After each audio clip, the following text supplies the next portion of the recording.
This is the site in Alcoy, Cebu, where tons of dolomite are quarried for the Manila Bay White Sand Project. According to the Cebu Provincial government, the extraction of dolomite rocks has damaged the marine ecosystem in Alcoy.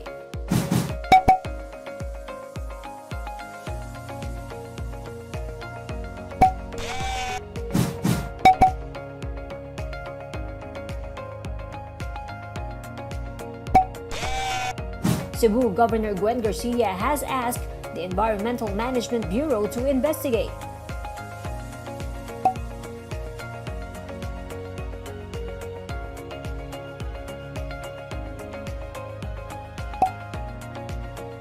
Local chief executives of Cebu Province have filed this resolution.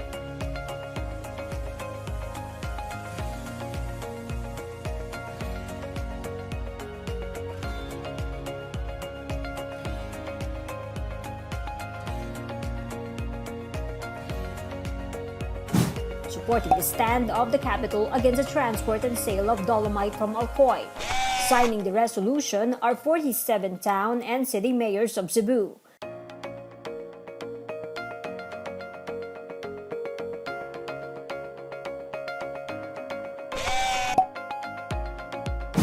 Mayors stressed persistent dolomite extraction violate the constitutionally protected rights of the Cebuanos.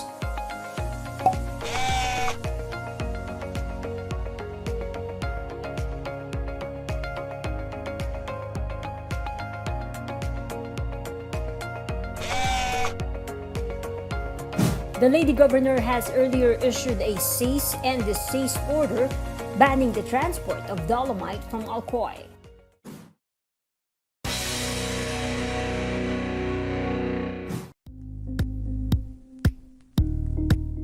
Thank you for watching Politico TV. Please like and subscribe to our channel for more videos.